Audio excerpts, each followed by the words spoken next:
Mia 1 saya sudah mulai record ya. Mulai record, jadi kalau misalnya ada yang tak keluar, boleh nanti mau dikirim dia punya penjelasan nanti. Mia 1 ini hari kita tes kah? Atau belum? Belum? Oh, di Anis langsung angkat tangan. Belum. Ya, saya sebenarnya sudah kemarin lagi Mia 2 enggak jadi. Mia 1 ini hari enggak jadi. Nanti Mia 3 enggak jadi. Ya sudah, kita nanti tumpuk-tumpuk materi dulu supaya lebih banyak, kan lebih bagus ya. Toh, bisa toh. Saya mungkin belum kasih tugas ya. Saya biasanya langsung tes saja. Saya enggak mau kasih tugas itu nanti dulu tugasnya. Tugas yang lain juga kayaknya banyak ini kayaknya. Sudah mulai ada tugas-tugasnya satu? Kah? Ya, Sir. Oh, iya. Semoga langsung diselesaikan, jangan menumpuk. Jadi tugas yang diberikan ini hari langsung diselesaikan, langsung kumpul supaya pikiran tenang, jiwa raga, batin semua tenang supaya menunggu tugas-tugas berikutnya. Jangan menumpuk, nanti siksa nanti. Ini berarti yang belum masuk. Alexander Kumasi sudah pindah ya. Claudia Sondak, Esra, Zalu, Mutiara, Yohanes, Stefani Rembel. Iya, belum masuk. Tadi ada masuk kayaknya Stefani jaringan, Sir. Iyo, tadi ada masuk, Marta keluar ulang. Sir, Iya. Yohanes izin, Sir. Kenapa dia izin? Sakit dia, Sir. Sudah berapa hari ini atau baru ini hari? Dari kemarin. Oh, iya.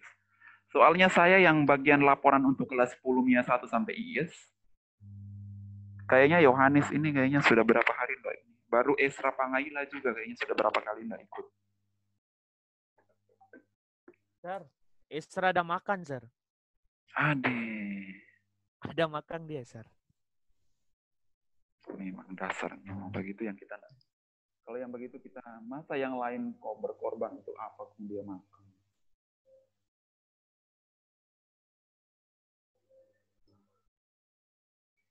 Baik, ini hari saya mau jelaskan tentang bab 1 pendahuluan ya. Bab 1 pendahuluan, kalau misalnya tesnya tidak jadi, nanti mau diulang lagi sebentar materinya.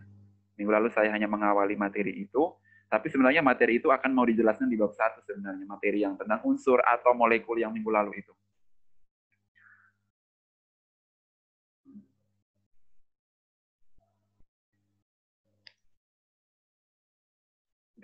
Besarnya di mana?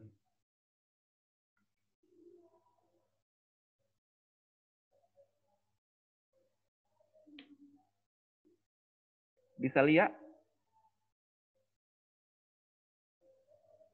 Tulisannya bisa lihat ya, Mia 1.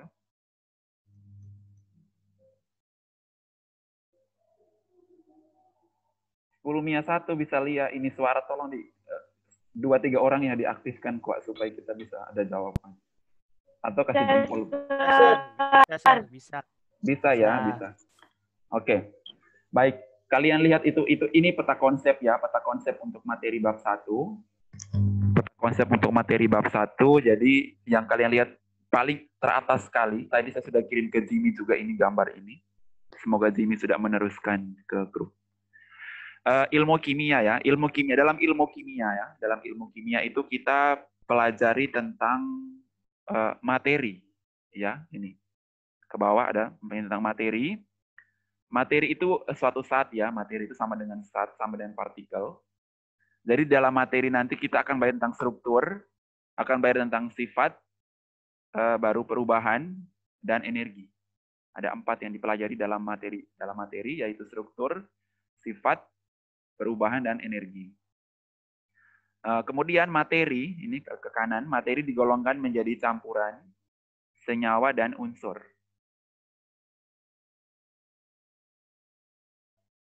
Jimmy kenapa ketawa-ketawa ya? Jimmy, kamu lagi buat apa itu?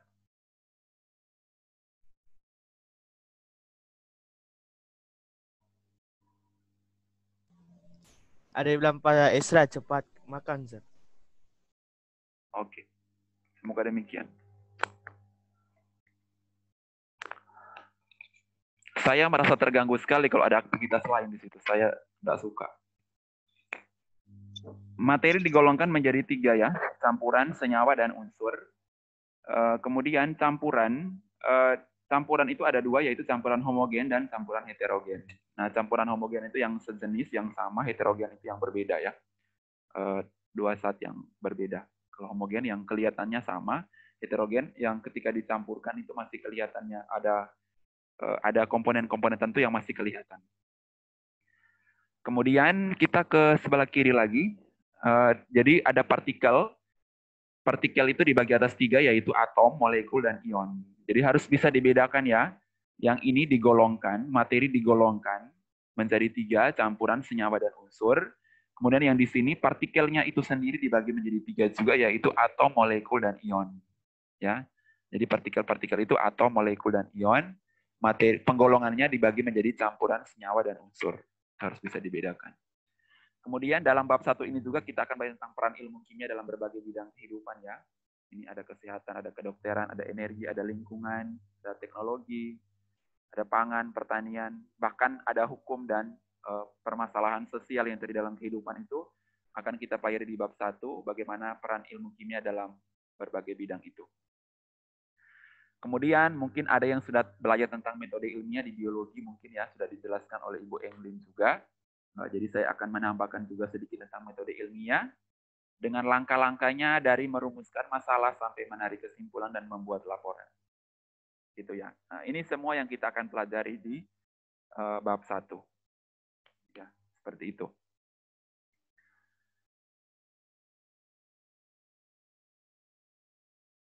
Kemudian jaringannya agak kurang bagus.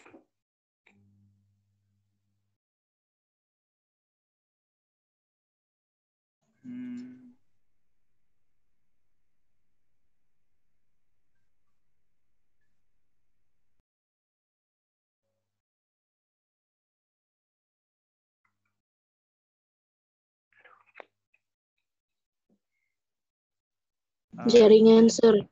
Iya. Siang sudah semakin tadi pagi padahal bagus. Baik. Yang pertama sekali kita akan bayar tentang hakikat ya, hakikat ilmu kimia. Hakikatnya satu, hakikat itu sama. Mati suara, Sir. Nggak dapat dengar. Iya, bisa dengar ini? Bisa dengar? Oh, bisa. Oke, tadi ada keluar tadi, ada tak keluar.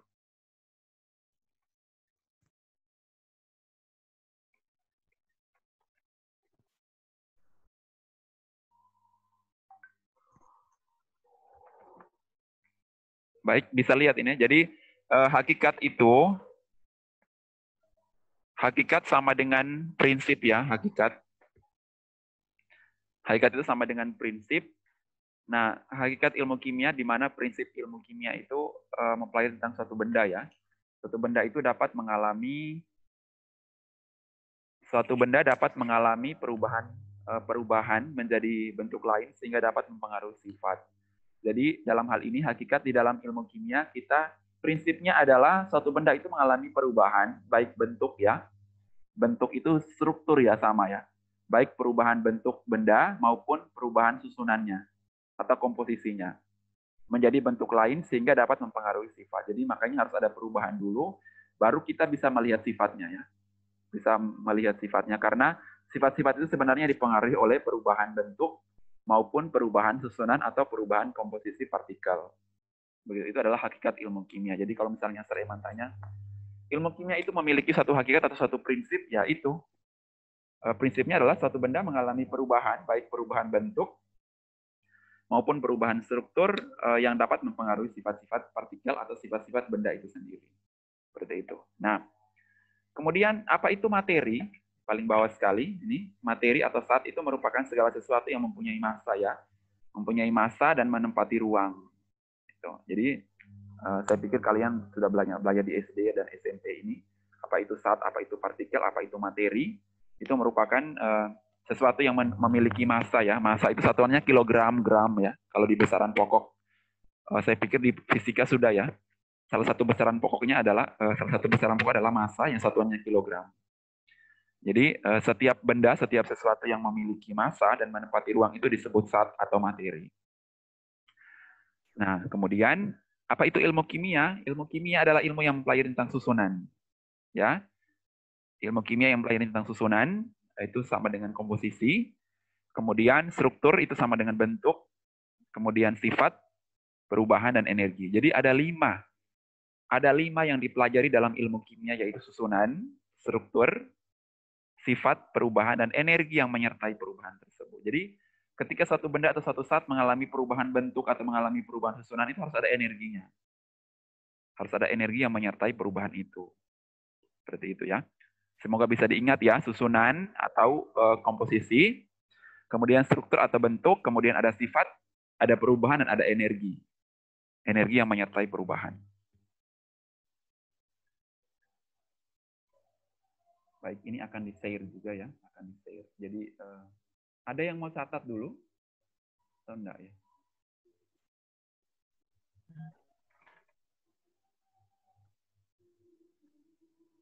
Dicatat singkat saja ya. Kalau yang mau catat, kalau yang mau di-share nanti sebentar saya share. Jadi hakikatnya benda mengalami perubahan, baik bentuk maupun susunan yang mempengaruhi sifat-sifat. Kemudian materi atau zat itu adalah segala sesuatu yang menempati ruang dan memiliki massa.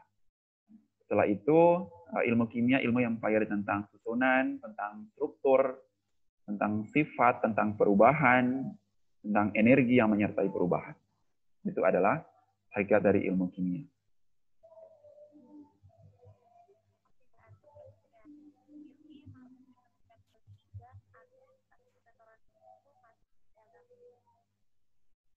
Nah, kemudian berikutnya ada manfaat. Ini ada manfaat. Manfaat ilmu kimia dalam kehidupan. Saya rangkum dari berbagai manfaat, saya rangkum menjadi 2 saja. Supaya lebih ini ya. Lebih dalam 2 saja ya. Jadi ketika kita belajar ilmu kimia, orang yang sudah belajar ilmu kimia pasti dia memahami lebih baik ya. Ketika dia tahu apa itu kimia, apa semua zat, maka dia akan memahami lebih baik terhadap alam sekitar dan berbagai proses yang berlangsung di dalamnya. Ya, semua proses yang berlangsung dalam kehidupan kita setiap hari dia tahu. Kemudian dia bisa memahami alam sekitar dengan baik ya. Jadi tidak selamanya kimia itu membahayakan, kimia itu menakutkan, enggak ya. Tapi ketika orang memahami itu dengan baik, tergantung orangnya sih. Kalau dia memahami dengan baik, pasti dia bisa memahami ilmu kimia itu dengan baik dan dia bisa apa ya? Itu persepsi yang bilang kimia itu apa semua bom, apa semua itu sebenarnya enggak. Kemudian ketika dia sudah belajar ilmu kimia, dia bisa menerapkannya dalam kehidupan, dia bisa mengubah bahan alam menjadi produk yang lebih berguna untuk memenuhi kebutuhan manusia. Kalian perhatikan di bawahnya itu ada 2 gambar itu yang mengilustrasikan peranan ilmu kimia dalam kehidupan ya. Kira-kira gambar pertamanya apa itu?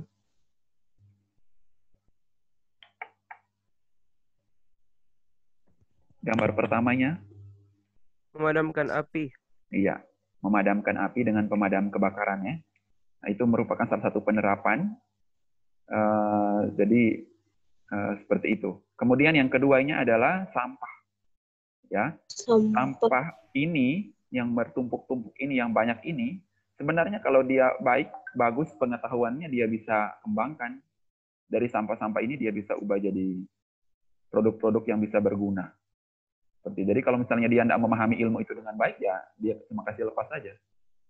Seperti itu. Tambah dengan dia malas, ya sudah, dikasih cuma kasih lepas saja itu sampah itu. Tapi kalau orang yang benar-benar tahu itu sampah mau diolah, ya dia bisa olah. Seperti itu ya contohnya. Kemudian ini ada kaitan ilmu kimia dan ilmu lain, ada begitu banyak. Beberapa kaitan ilmu kimia dan ilmu lainnya. Paling di tengah sekali ini adalah kimia, ilmu kimianya di tengah sekali, gelas kimia, di sini ada gelas kimia berisi larutan. Kemudian ada tabung reaksi berisi larutan juga. Kemudian ini ada masih banyak sekali kaitan dengan ilmu lain, tapi di sini saya cuma beberapa ini. Ada kedokteran, kemudian ada neurologi. Ada yang tahu neurologi itu berhubungan dengan apa? Saraf. Saraf, iya. Neurologi berhubungan dengan saraf ya. Kemudian paleontologi, ada apa itu? Ada apakah dengan paleontologi? Masa prasejarah. Oke. Paleontologi masa prasejarah. Gambarnya itu kayak apa ya? Dinosaurus ya itu. Kayak dinosaurus atau manusia-manusia itu. Kemudian ada geologi berhubungan dengan batuan ya. Ya. Geologi berhubungan dengan batuan, kemudian fisika, kalian sudah tahu kalau fisika itu sangat dekat sekali dengan kimia ya. Di materi kelas 11 itu paling banyak hubungan antara materi kimia dan fisika. Kemudian ada elektronik, ada meteorologi berhubungan dengan apa? Meteorologi, mungkin ada yang mau masuk meteorologi. Iklim. Iklim atau cuaca? Sama. Sama? Oh, saya pikir iklim itu klimatologi ya, bukan ya?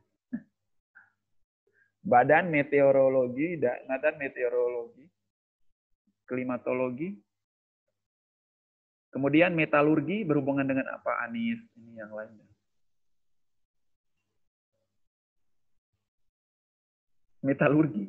Ada teknik di situ, ada arkeologi fosil ya, arkeologi, ada ekologi, ada pertanian, ada botani, tumbuhan, ada biologi. Ini sangat dekat juga. Jadi yang paling dekat itu memang biologi dan fisika ya. Ada biokimia, biologi dan kimia, ada farmakologi, itu berhubungan dengan farmasi. Ada toksikologi ya, itu racunnya. Yang saat-saat itu. Seperti itu ya, jadi harus cari tahu ini. Kalau yang terbaru ya, seperti paleontologi, neurologi, geologi, meteorologi, metalogi itu harus dicari tahu supaya ketika tes nanti saya tanya bisa jawab. Kira-kira ilmu yang berhubungan dengan ini apa begitu, tentang apa seperti itu. Baik. Hakikat ilmu kimia sudah ya.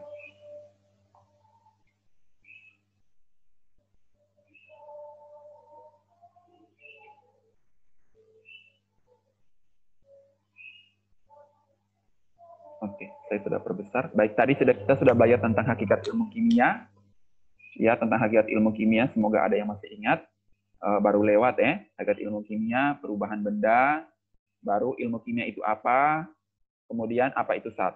Itu harus tahu 3 itu ya, apa itu zat, apa itu hakikat ilmu kimia, dan apa itu hakikat ilmu kimia, pengertian ilmu kimia, dan apa itu zat. Kemudian tadi juga sudah disinggung tentang ilmu kimia dengan ilmu lain, hubungannya apa, bagaimana. Setelah itu manfaat ilmu kimia ada 2. Saya ulang-ulang terus supaya kasih ingat ya.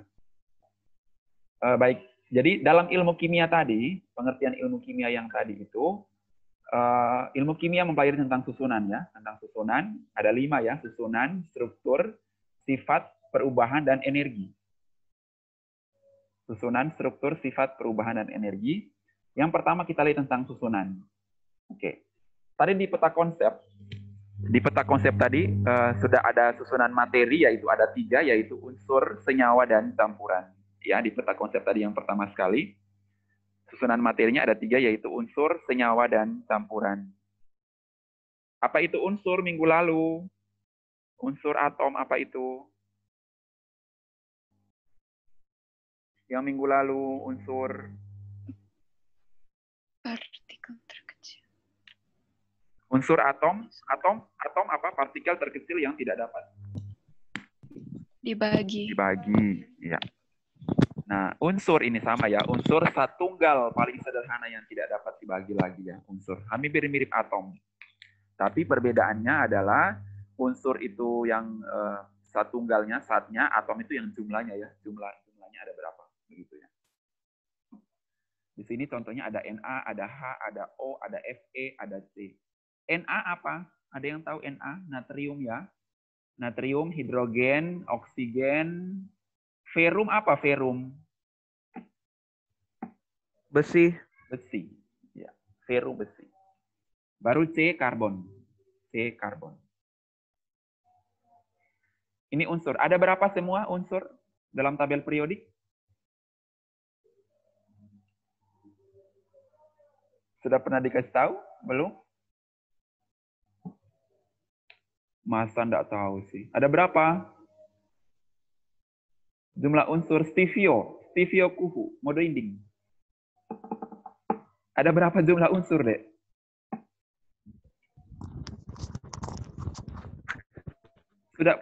Sudah beli tabel periodik atau belum ya? 118. Mia 1, semangat Mia 1. 118. 118. Iya, 118. 118 unsur. Jadi kalau mau bukti, lihat tabel kode, hitung semua itu unsur itu ada berapa semua. Kalau yang lengkap itu semua 118 ya.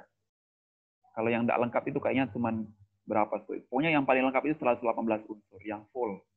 Unsurnya ada yang full. Nah, setelah itu susunan materi yang kedua selain unsur adalah senyawa. Ya, senyawa itu zat yang tunggal yang terbentuk dari gabungan dua unsur atau lebih ya. Senyawa itu terbentuk dari reaksi kimia, benar sekali ya. Senyawa terbentuk dari reaksi kimia dengan perbandingan tertentu dan tetap. Oke. Sekarang saya mau tanya dulu, ini CO2. CO2 ini molekul unsur atau molekul senyawa? Senyawa. Molekul senyawa. Ayo yang lain kok, yang lain jangan berdiam kok. Kasih aktif suara supaya bisa jawab itu. CO2 molekul senyawa, H2O. Hilang tuh suaranya. H2O molekul senyawa atau molekul unsur? Unsur. H2O harus bisa bedakan mana molekul unsur dan mana molekul senyawa ya.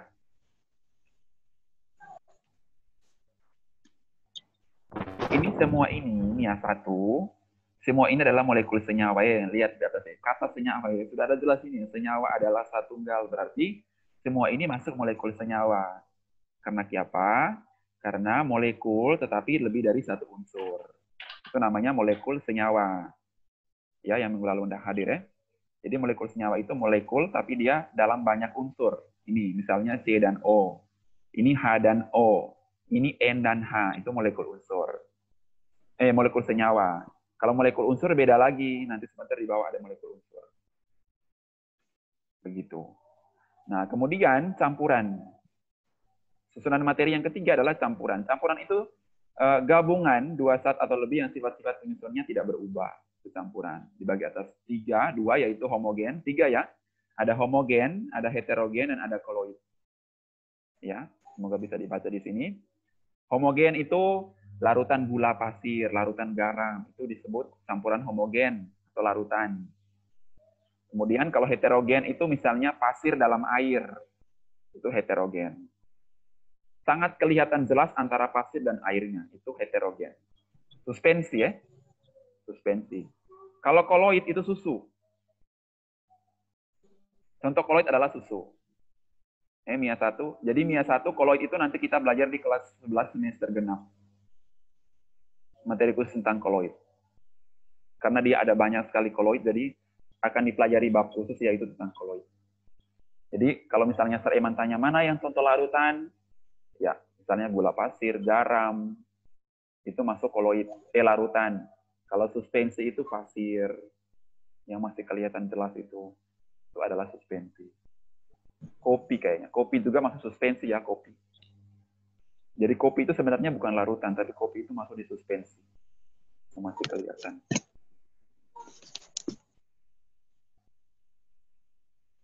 Baik, setelah kita bahas tentang susunan materi, ya sudah ya, ilmu kimia, ilmu tentang susunan, sekarang kita masuk ke struktur. Masuk ke struktur. Nah, kalau susunannya ada 3, yaitu unsur, senyawa, dan campuran. Kalau struktur juga ada 3. Ya, struktur ada 3, yaitu molekul, ada molekul unsur, ada molekul senyawa, dan ada ion. Ya, molekul unsur, molekul senyawa, dan ion. Seperti itu. Nah, molekul unsur ini harus bisa dibedakan dengan molekul senyawa ini. Coba 2 ini ya. Molekul unsur sama-sama molekul tapi berbeda ini. Perhatikan yang di atas molekul unsurnya dia cuma satu unsur. Dia banyak atom, ada 2, ada 4, ada 8, tapi cuma satu unsur, yaitu O, N, P, dan S. Seperti itu. Kalau molekul senyawa, dia banyak unsur. Lebih dari satu unsur. Ini H2O, SO2, PCl3, CO2.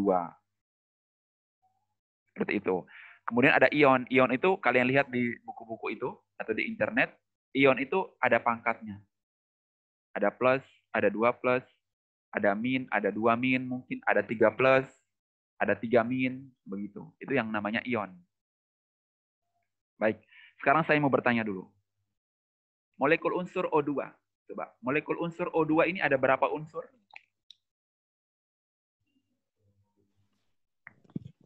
Satu. Satu. Ada satu unsur. Satu. Berapa atom? Satu. Dua. Dua. Dua atom. Dua. Oke. Dua. N2. N2 ada berapa unsur? Satu. Satu. Berapa atom? Dua. Dua. P4. Satu unsur. Satu empat unsur. atom. Empat atom. Empat Empat atom. atom. Ya, satu unsur, empat atom. Yang lain jangan ikut-ikut ya, semoga tahu. Claudio Turangan. Claudio Turangan, perhatikan. Yes, sir. Iya. Yes, sir.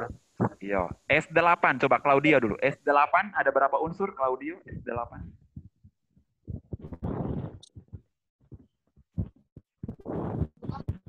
Ada berapa unsur, Dek? S8?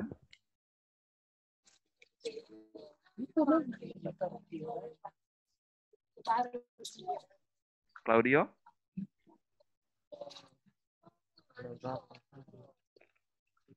S8. Nah, ini S8 ini ada berapa unsur, Dek? Ih, dia suka mati video. Kamera nih.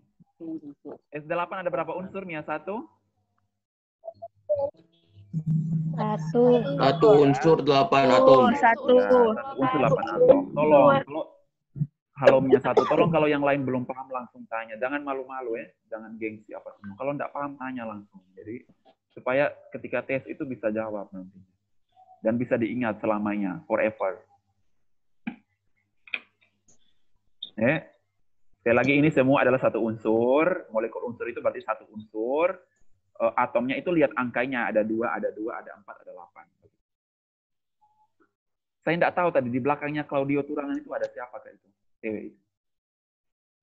Tolonglah kalau kalian belajar itu, tolonglah sendiri kah, menyendiri begitu, dan supaya tidak ada yang ganggu-ganggu begitu ada cerita. Molekul senyawa sekarang. Ada berapa unsur molekul senyawa? H2O ada berapa unsur?